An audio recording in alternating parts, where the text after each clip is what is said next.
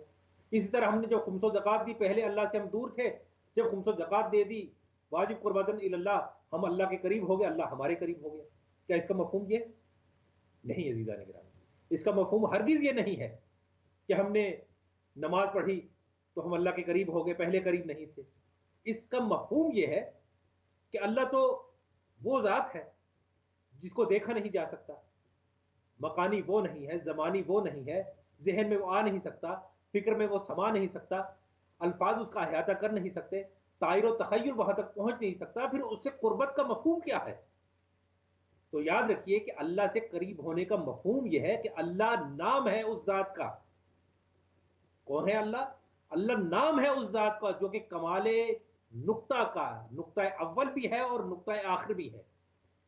نقطہ کمال خدا کی ذات پر جا کر ختم ہو جاتا ہے. اب اس اللہ سے قریب ہونے کا مقصد کیا ہے؟ اس کا مطلب یہ ہے کہ اللہ کے جب کوئی قریب ہو جاتا ہے تو نقطہ کمال کے قریب ہوتا چلا جاتا ہے. اس لیے ماننا پڑے گا کہ رسول اللہ رسول بننے سے پہلے اس نقطہ کمال کے قریب ہوں گے. اس لیے کہ جب انسان نقائص سے دور ہوتا چلا جاتا ہے تو وہ کمال کے قریب پہنچتا چلا جاتا ہے. لیکن اگر کمال کی وہ منزل آ جائے کہ جس کے آگے کوئی مقام میں کمال بچے ہی نہیں، پھر ایسی ہستی پر کمال ختم ہو جاتا ہے. اور جب ایسی ہستی پر کمال ختم ہو جائے تو پھر اللہ ایسی ہستی کو معصوم قرار دے کر خلقت میں بھیج دیتا ہے.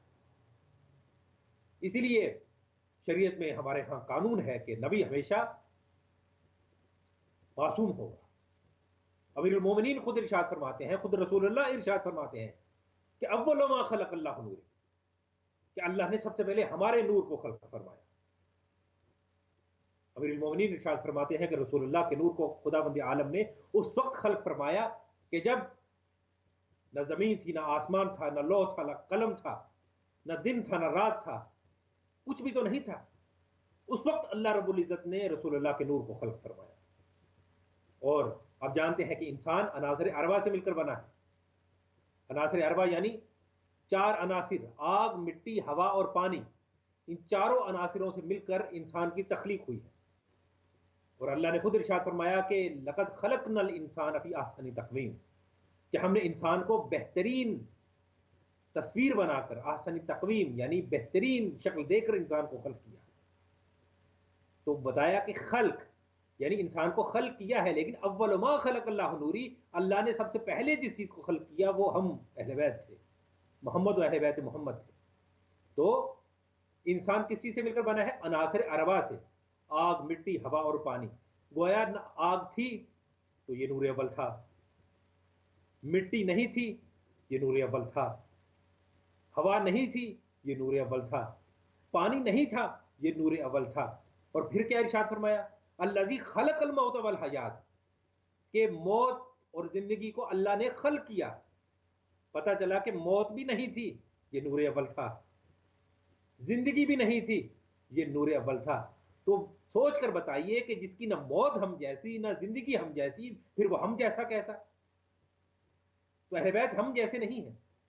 تو امیر المومنین نے کیا ارشاد فرمایا کہ اللہ رب العزت نے رسول اللہ کے نور کو جب خلق فرمایا تو اس نور سے رسول اللہ کے اللہ رب العزت نے 12 حجابوں کو خلق فرمایا، جن میں سے پہلا حجاب قدرت، دوسرا ہے حجاب عظمت، تیسرا ہے حجاب منت، چوتھا ہے حجاب رحمت، پانچواں حجاب سعادت، چھٹا حجاب کرامت، ساتواں حجاب منزلت، آٹھواں حجاب ہدایت، نواں حجاب نبوت، 10واں حجاب رفعت، 11واں حجاب ہیبت اور 12واں حجاب شفاعت.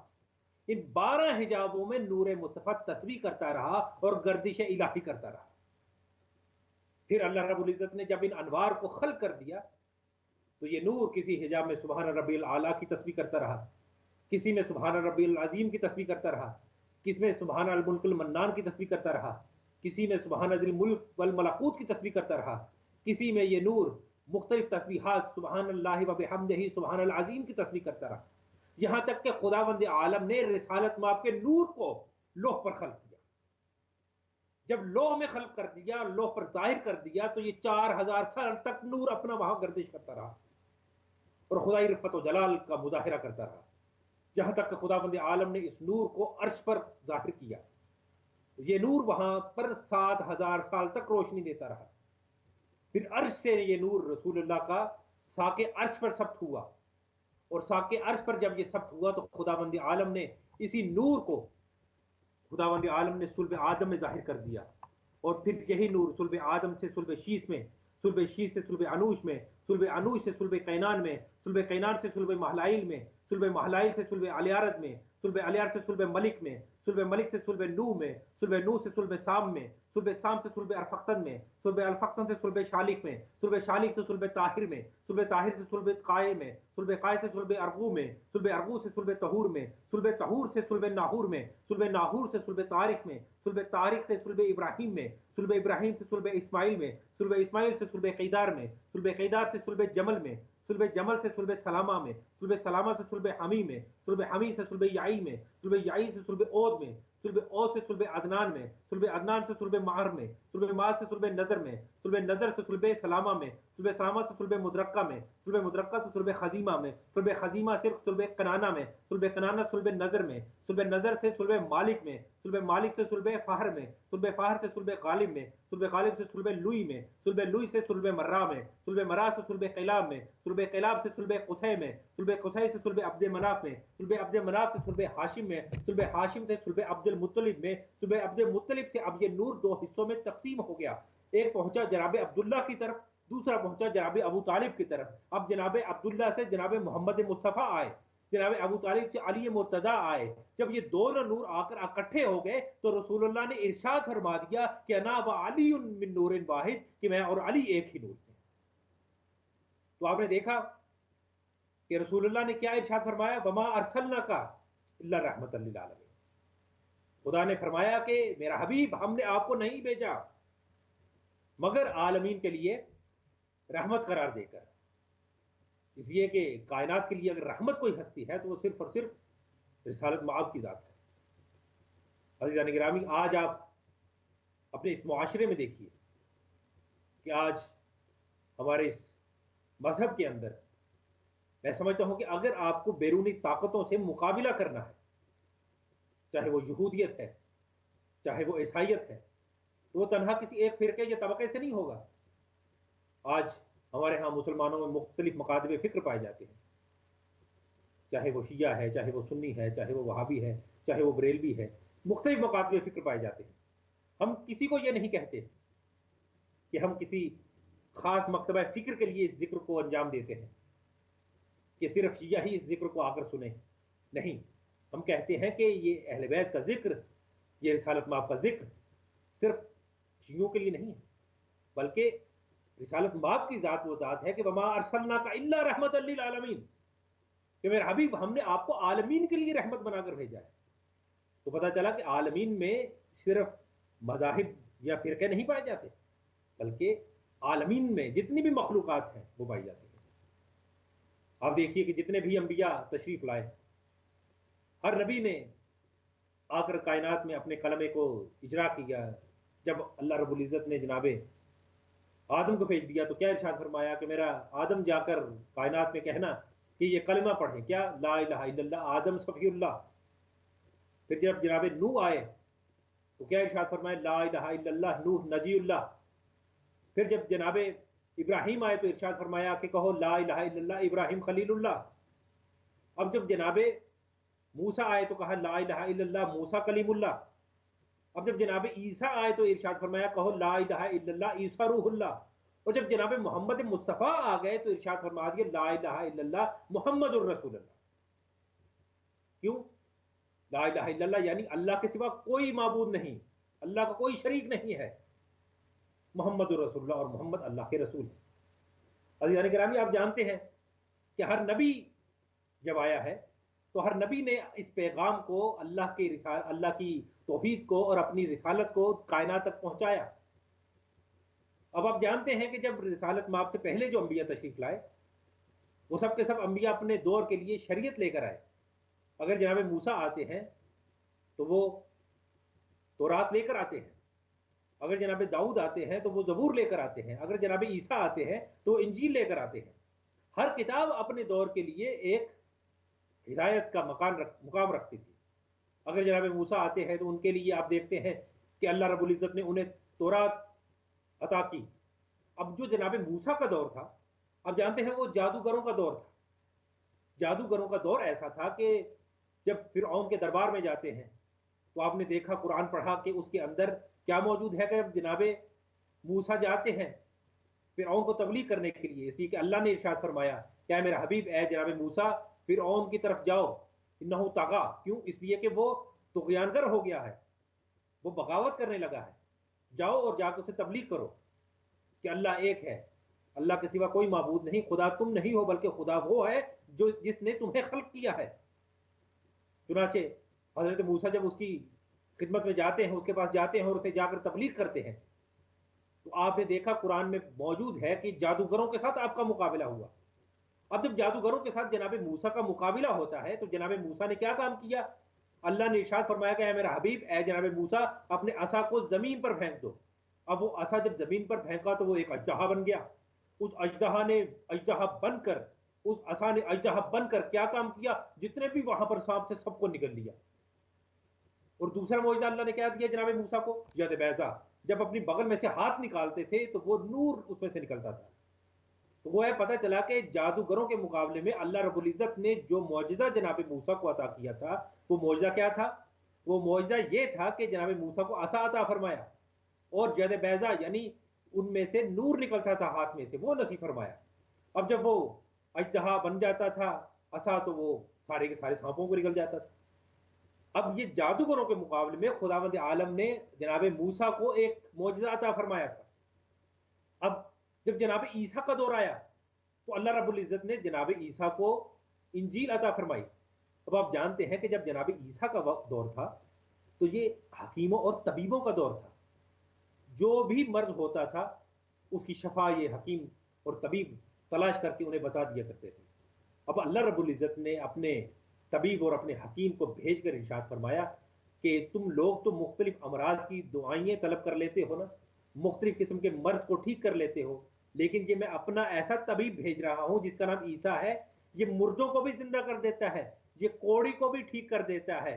اگر کوئی شخص مر جاتا ہے تو اسے اپنے پاؤں کی ٹھوکر سے زندہ کر دیتا ہے. اگر تم میں سے کوئی ایسا ہے تو اسے کہو کہ آئے اور اگر مردے کو زندہ کر دے. اس لیے کہ کوئی مردے کو تو زندہ نہیں کر سکتا. تو چنانچہ جناب عیسیٰ کو خداوند عالم نے مردہ زندہ کرنے کا معجزہ عطا فرمایا. اب جناب رسول اللہ جب آئے تو اس وقت کا دور کیسا تھا؟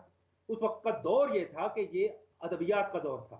عرب کے لوگ اتنے بڑے شاعر تھے کہ اپنی شاعری پر بہت زیادہ غرور کیا کرتے تھے کہ ہم سے بڑا کوئی شاعر نہیں ہے.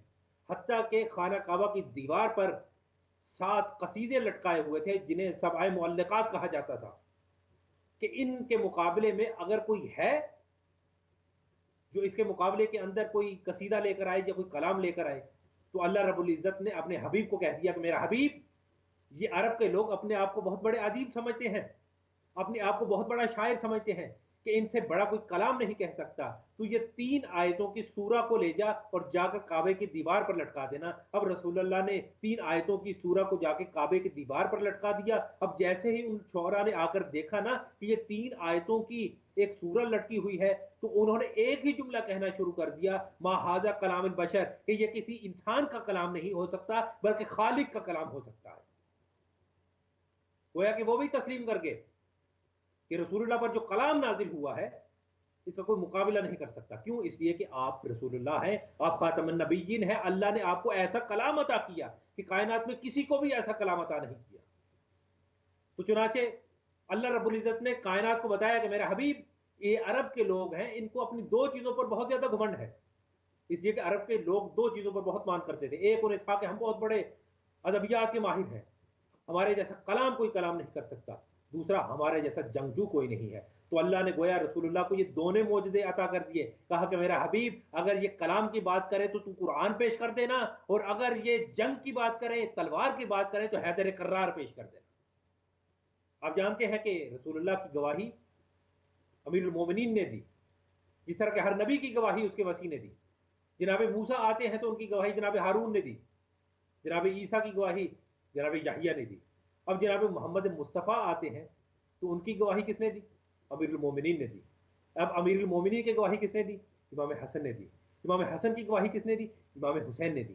امام حسین کی گواہی کس نے دی؟ امام زین العابدین نے دی۔ امام زین العابدین کی گواہی کس نے دی؟ امام محمد باقر نے دی۔ امام محمد باقر کی گواہی امام صادق نے دی۔ امام صادق کی گواہی امام موسیٰ کاظم نے دی۔ امام موسیٰ کی گواہی امام علی رضا علیہ السلام نے دی۔ امام علی رضا کی گواہی امام محمد تقی نے دی۔ امام محمد تقی کی گواہی امام علی نقی نے دی۔ امام علی نقی کی گواہی امام حسن عسکری نے دی۔ امام حسن عسکری کی گواہی امام آخر الزمان نے دی، امام مہدی نے دی۔ لیکن اب سوال یہ پیدا ہوتا ہے جب امام مہدی تشریف لائیں گے تو ان کی گواہی کون دے گا؟ تو عزیزان گرامی اسی لیے اللہ نے ایک نبی کو زندہ رکھا ہے جس کا نام ہے حضرت عیسیٰ، تاکہ جب ہو امام مہدی کا ظہور تو آسمان سے اتارے حضرت عیسیٰ کو، تاکہ اس دنیا کو پتہ چل جائے کہ محمد مصطفیٰ احمد مجتبیٰ کے جانشین وہ ہوتے ہیں کہ جن کی گواہی بنی اسرائیل کے نبی آ کر دیا کرتے ہیں۔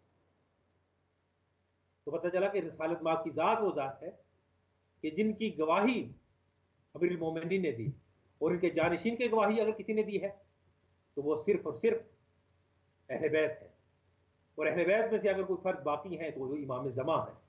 ان کی گواہی کون دے گا؟ وہ صرف اور صرف بنی اسرائیل کے نبی حضرت عیسیٰ آ کر دے گا۔ تو عزیزان گرامی یہ اہل بیت کی کلام ہے کہ جنہوں نے ہم تک بات پہنچائی۔ تو آج میں نے کہا کہ دنیا کیا کر رہی ہے؟ مسلمانوں کے درمیان میں اگر دیکھیں تو اختلاف پایا جاتا ہے۔ میں کہوں گا کہ اس وقت جو مسلمان فرقوں میں بٹے ہوئے ہیں ان کا راہ حل صرف ایک ہی ذات ہے، وہ صرف اور صرف رسول اللہ کی ذات ہے۔ آج اس لیے کہ مقابلہ ہے ہمارا یہودیوں سے، آج ہمارا مقابلہ ہے عیسائیوں سے۔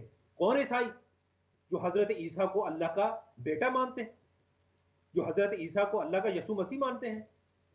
میں کہوں گا کہ جس طرح رسول اللہ کے مقابلے میں عیسائیوں نے اپنے نبی کو پیش کیا، نہ ہم نے اس طرح سے اپنے رسول کو پیش کیا اور نہ اپنی رسول کی سیرت کو اپنانے کی کوشش کی۔ میں کہوں گا کہ ٹھیک ہے عیسائیوں، عیسیٰ اللہ کا نبی ہی صحیح، عیسیٰ اللہ کا بیٹا ہی صحیح، عیسیٰ اللہ کا یسوع مسیح ہی صحیح، لیکن کیا ہوا جب تمہارے نبی کے پیدا ہونے کا وقت آیا تو اللہ نے یہ کہہ کر مریم کو اپنی بارگاہ سے باہر بھیج دیا کہ مریم چلی جائے یہاں سے، ھذا بیت العبادہ لا بیت الولادہ، یہ عبادت کی جگہ ہے، ولادت کی جگہ نہیں ہے۔ تو اس امت کا مقابلہ وہ امت کرے گی کہ جس کا راہبر اللہ کی بارگاہ سے نکالا نہ گیا ہو، بلکہ علی کی ماں کو یہ کہہ کر کعبے نے آواز دی کہ علی کی ماں ادھر آ، یہ فخر عیسیٰ کی جگہ ہے، عیسیٰ کی جگہ نہیں ہے۔ پتہ چلا کہ اگر کوئی راہبر اس وقت موجود ہیں تو وہ رسول اللہ کے جانشین امیر المومنین ہیں، لہذا ان کی سیرت کو اپنی سیرت بنا کر ہم دنیا سے مقابلہ کر سکتے ہیں۔ اس لیے اس کے لیے ضروری ہے، چاہے وہ شیعہ ہے چاہے وہ سنی ہے، سب مکاتب فکر کو اکٹھے ہو کر رسالت مآب کی ذات پر اکٹھا ہونا پڑے گا، تاکہ دنیا کو یہ پیغام دیا جائے۔ آج ماہ رمضان آ رہا ہے، آپ جانتے ہیں کہ ماہ رمضان میں سب مکاتب فکر کے لوگ روزہ رکھتے ہیں، افطار کرتے ہیں، دوسروں کو دعوتیں دیتے ہیں۔ لہٰذا یہ بھی دعوت دیجیے کہ ہم رسول اللہ کی امت ہیں، لہٰذا آپس میں بھائی چارہ ہونا چاہیے، نہ کہ اختلاف ہونا چاہیے۔ اس لیے کہ رسول اللہ نے کیا ارشاد فرمایا؟ یہی تو ارشاد فرمایا تھا، ان ربکم واحد و آباکم واحد کلکم آدم و آدم من تراب۔ ان ربکم واحد، تمہارا رب ایک ہے، و آباکم واحد، تمہارا باپ حضرت آدم ایک ہے، کلکم آدم، تم سب آدم کی اولاد ہے، وہ آدم من تراب، آدم مٹی سے خلق کیے گئے۔ تو جب سب مٹی سے خلق کیے گئے ہیں، سب آدم کی اولاد ہیں، سب ایک ہی خدا کے ماننے والے ہیں، تو پھر یہ اختلاف کیسا، یہ لڑائی کیسی، یہ پنجہ آزمائی کیسی؟ آج دنیا سمجھتی ہے کہ مسلمان آپس میں لڑتے ہیں۔ میں کہوں گا کہ یہ لڑائی نہیں، یہ محبت کی کشمکش ہے۔ آپ دیکھیے کہ حج پر سب مسلمان جاتے ہیں، چاہے وہ شیعہ ہے چاہے وہ سنی ہے چاہے وہ وہابی ہے چاہے وہ دیوبندی ہے۔ میں کہوں گا نہیں، یہ فرقے ہیں ہی نہیں، یہ سب مسلمان جاتے ہیں، جا کر کعبے میں کیا کرتے ہیں؟ حجر اسود کو بوسہ دیتے ہیں۔ آپ میں سے جو حج پر گئے ہیں وہ جانتے ہیں کہ مسلمان وہاں پر حجر اسود کا بوسہ لیتے ہوئے ایک دوسرے کو کوہنیاں مارتے ہوئے نظر آتے ہیں۔ تو کیا یہ اختلاف ہے؟ نہیں، یہ اختلاف نہیں ہے، سب محبت کرتے ہیں، سب چاہتے ہیں کہ کعبے کو جا کر بوسہ دیں، سب چاہتے ہیں حجر اسود کو جا کر چومیں۔ تو یہ صرف اور صرف محبت کی کشمکش ہے۔ رسول اللہ نے ارشاد فرمایا، قرآن نے ارشاد فرما دیا کہ انما المؤمنون اخوہ، کہ سب مومن آپس میں بھائی ہیں، سب مومن آپس میں بھائی چارے کا تعلق رکھتے ہیں. میں کہوں گا کہ ہمارے رسول کی ذات وہ ذات ہے کہ اگر آدم دیکھے تو اسے دم بخود ہو جائے، نوح دیکھے تو کشتی کا لنگر توڑ دے، موسیٰ دیکھے تو ارینی ارینی کہنا چھوڑ دے، جناب سلیمان دیکھیں تو اپنی بساط لپیٹ کر رکھ دے، اگر جناب خضر دیکھیں تو آب حیات کی طرف رخ کرنا چھوڑ دیں، اگر جناب یوسف جناب رسول اللہ کا حسن دیکھ لیں تو آئینہ دیکھنا چھوڑ دیں، بندے دیکھیں کہ کہیں نہ خدا ہے اور خدا کہے کہ یہ ہم سے جدا نہیں.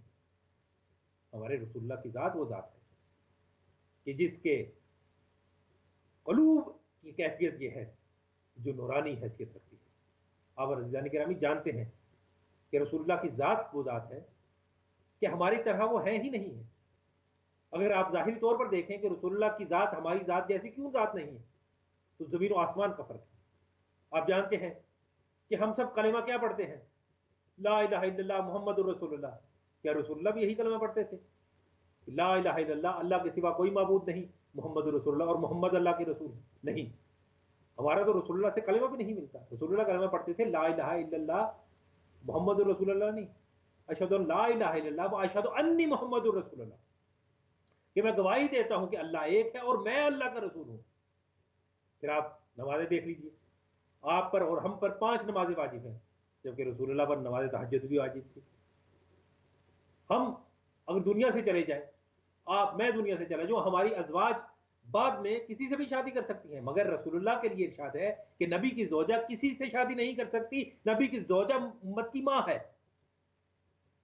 اسی طرح آپ چل رہے ہوں، آپ سے آگے کوئی چل سکتا ہے، میں چل رہا ہوں، میرے سے آگے کوئی قدم بڑھا کر چل سکتا ہے، لیکن رسول اللہ کے لیے ارشاد ہوتا ہے لا تقدموا بین یدی اللہ و رسولہ، خبردار میرے نبی سے آگے بڑھنے کی کوشش مت کرنا ورنہ سارے کے سارے اعمال ضبط کر لوں گا.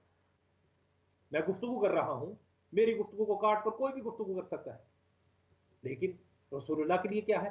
لا ترفعوا اصواتکم فوق صوت النبی، کہ خبردار میرے نبی کی اپنی آوازوں سے آواز کو بلند مت کرنا ورنہ سارے اعمال ضبط کر لوں گا.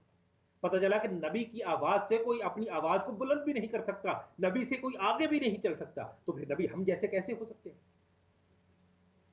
میں عزیزان گرامی اگر بال کٹواتا ہوں تو میرے بال کو کوئی بھی چاہے کسی گندی نالی میں پھینک دے، چاہے کسی بازار میں سڑکوں پر پھینک دے، اس کی کوئی حیثیت نہیں ہے. مگر رسول اللہ کے بال کوئی عام بال نہیں ہے. رسول اللہ کے بال وہ بال ہیں کہ اگر ابو صالح کے گھر میں رہ جائیں فرشتے ساری رات تسبیح و تقدیس کرتے رہتے ہیں، اگر ہرقل اپنے سر میں رکھ لے تو وہ سر سے شفا پا لیتا ہے. میں کہوں گا یا رسول اللہ جب بال کا یہ حال ہے تو آل کا کیا حال ہوگا؟ تو یہ رسول اللہ کی ذات ہے. اسی طرح میرے دانت وہ ہیں جس کی کوئی حیثیت نہیں، آج ٹوٹ جائیں، لیکن رسول اللہ کے بال کیسے ہیں؟ رسول اللہ کے دانت کیسے ہیں؟ حضرت عائشہ خود ارشاد فرماتی ہیں کہ ایک مرتبہ میری سوئی گم ہو گئی تھی، لہذا رسول اللہ آئے، رسول اللہ کے دندان مبارک کی روشنی کی وجہ سے میں نے زمین پر گری ہوئی سوئی تلاش کر لی. تو یہ رسول اللہ کی دانتوں کی کیفیت ہے. ہماری زبان وہ زبان ہے کہ جس پہ کوئی بھی کلمہ سرزد ہو سکتا ہے، جبکہ رسول اللہ کی زبان وہ زبان ہے کہ جس پر وما ینطق عن الہوا کے پہرے لگے ہوئے ہیں. ہمارے ہاتھ وہ ہاتھ ہے کہ جب کوئی چاہے توڑ دے مروڑ دے، کوئی حیثیت نہیں ہے، جبکہ رسول اللہ کے ہاتھ وہ ہاتھ ہے کہ اگر انگلی کا اشارہ کریں تو چاند شک ہو جائے، اگر ابو جاہل کی طرف کریں تو اس کا رنگ حق ہو جائے. ہمارے پیر جو کبھی زمین پر رہتے ہیں، کبھی کسی جگہ کبھی کسی جگہ، کیونکہ رسول اللہ کے پیر کیسے ہیں جو کبھی عرش پر ہیں، کبھی فرش پر ہیں، کبھی کونین پر ہیں اور کبھی کوسین پر نظر آتے ہیں. ہمارے بدن میں اور رسول اللہ کے بدن میں زمین و آسمان کا فرق ہے. ہماری خلقت میں رسول اللہ کی خلقت میں زمین و آسمان کا فرق ہے. لہذا واحد اگر کوئی ذات ہے امت مسلمہ میں تو وہ صرف اور صرف رسول اللہ کی ذات ہے. لہذا اس وقت ضرورت ہے مسلمانوں کو کہ رسالت مآب کی سیرت کو اپنی سیرت بنا کر دنیا کے سامنے اجاگر کیا جائے تاکہ پتہ چلے کہ ہم مسلمان رسول اللہ کے ماننے والے ہیں. میری دعا ہے کہ خداوند عالم ہمیں رسول اللہ کی سیرت پر چلنے کی توفیق نصیب فرمائے تاکہ ہم رسول اللہ کی سیرت کو اپنا عملی نمونہ بنا کر کے، جسے قرآن نے ارشاد فرما دیا کہ لقد کان لکم فی رسول اللہ اسوۃ حسنہ، کہ میرا حبیب ہم نے آپ کی ذات کو اسوہ حسنہ بنا کر بھیجا ہے. تو جس کی ذات ہمارے لیے اسوہ حسنہ ہو، اس ذات کو اگر ہم اپنی ذات بنا کر بیان کریں گے اور اس کو پرچار کریں گے تو میں سمجھتا ہوں معاشرے کے اندر یہ فرقہ واریت خود بخود ختم ہو جائے گی. اس لیے کہ قرآن نے کہا ہے جب کہ انما المؤمنون اخوہ، جب مومن آپس میں بھائی بھائی ہیں، جب رسول اللہ نے ارشاد فرما دیا ہے کہ تم سب ایک ہی باپ کی اولاد ہو، تم سب آدم کی اولاد ہو، تم سب آپس میں بھائی بھائی ہو، تو پھر ہم ایسے آپس میں لڑائی کیوں کر رہے ہیں؟ اس وقت ضرورت ہے کہ ملت مسلمہ آپس میں ایک ہو۔ میری دعا ہے کہ خداوند عالم ہمیں رسول اللہ کی ذات مقدسہ پر عمل کرنے کی توفیق نصیب فرمائے اور ان کی سیرت پر ہمیں چلنے کی توفیق نصیب فرمائے۔ واخر دعوانا ان الحمدللہ رب العالمین۔ اللہم صلی علی محمد وعلی محمد وعجل فرجہم۔ اللہم صلی۔ حسین کا ہو کہیں ذکر کوئی بات چلے